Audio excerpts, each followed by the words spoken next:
I am so glad you're here. My name is Danny, and every day when you come to Bible Adventures, we'll explore a totally true, amazing adventure from the Bible. You may think the Bible is just an old book that's kind of hard to read, but it's packed with incredible riches. True stories that beat any movie you've seen, and they're all true. Let's jump back into Bible times right now. Hey, welcome to my home. Big things are happening today because we're picking a new king. Well, we aren't picking one, God is. Here in Israel, a king rules our country. For a long time, God was our king. But then we asked God to give us a person to be in charge. God said that wasn't a good idea, but it's what we wanted. So he picked Saul. God was right. Saul hasn't been a very good king. He hasn't listened to God or done what God said to do. So now the prophet Samuel is here in Bethlehem. God is going to show him who our next king should be. It's so exciting. Except, how do you pick out a king? What should a king know how to do?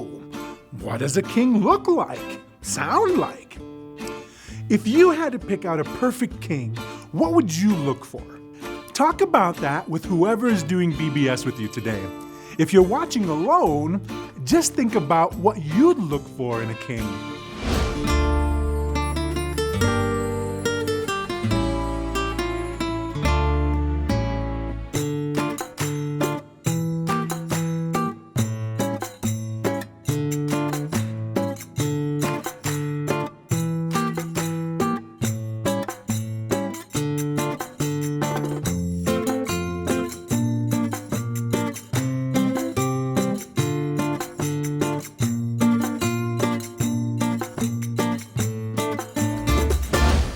Hey, I just thought of something.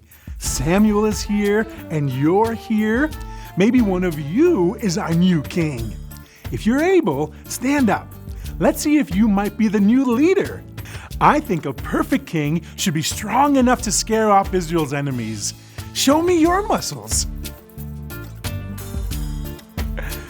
Part of being strong is having good balance.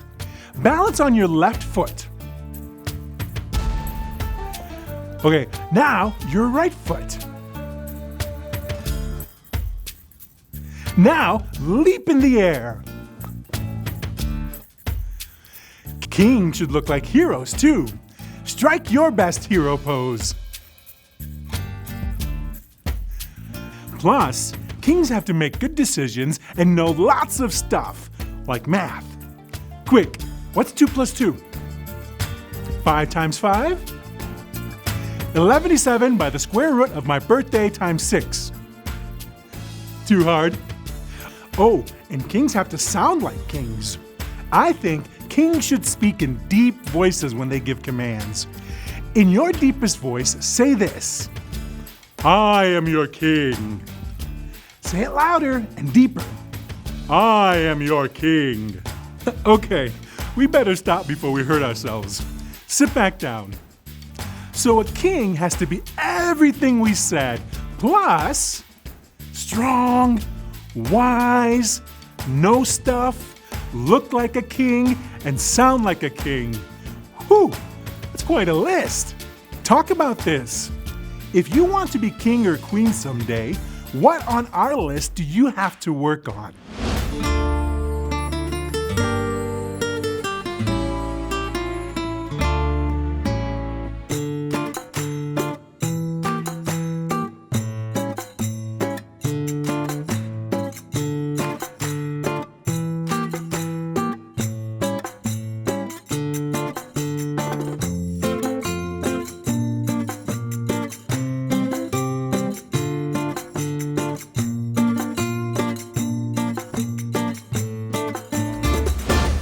As nice as you all are, I'm thinking none of us is going to be the next leader of Israel. Hey, what's that? Hey, there's Samuel talking to my neighbor Jesse. Jesse has a whole bunch of kids, 2 daughters and a bunch of boys. Maybe our new king is one of my neighbors. Samuel has lined up the boys to see who's tallest. Samuel isn't picking the tallest to be king. Maybe he wants to see who's oldest. No, Samuel isn't picking the new king by age either. I know. Kings also need to do lots of things at once, so maybe that's how Samuel is going to make his pick. Let's try this. See if you can pat your head while rubbing your belly. Now switch. Rub your head while patting your belly. Now do that only with your right eye open. Now just your left eye open.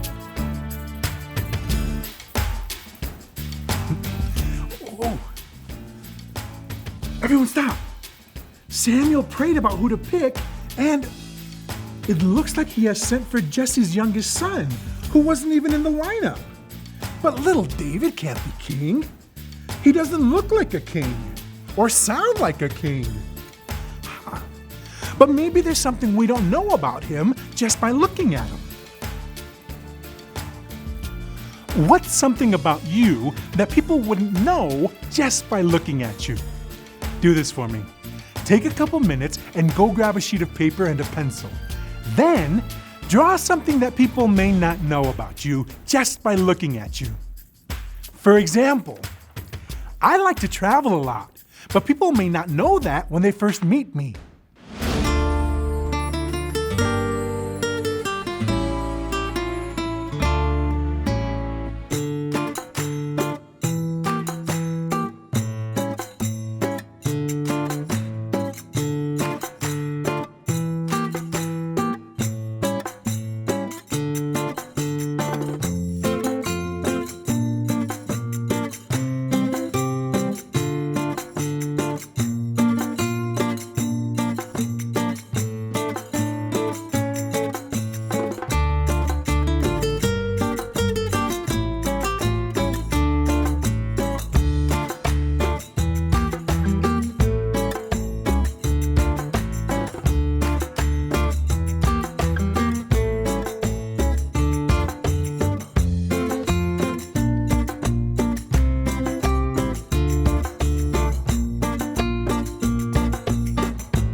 This week, we're going to become great friends of God.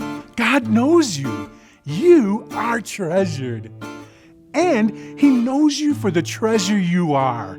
We don't always see the treasure in other people, but God does, because He put it there. Oh, something's going on over there. Whoa! Samuel poured oil on David's head to declare that David will be the next king of Israel. Whew. I realize that may seem strange to you. You're not from Bethlehem. Around here, pouring oil on someone isn't a mean prank. It's a sign of blessing. David may not be big and strong or old and wise, but God knows that David loves him. God knows David's heart, and God knows your heart too. Your heart was made to love God. Today, look for someone who needs to hear that that God knows their heart. Then let them know. You'll be a blessing to them. All right, it's time for you treasures to head out the door. But come back tomorrow. I don't think we've heard the last of our friend David.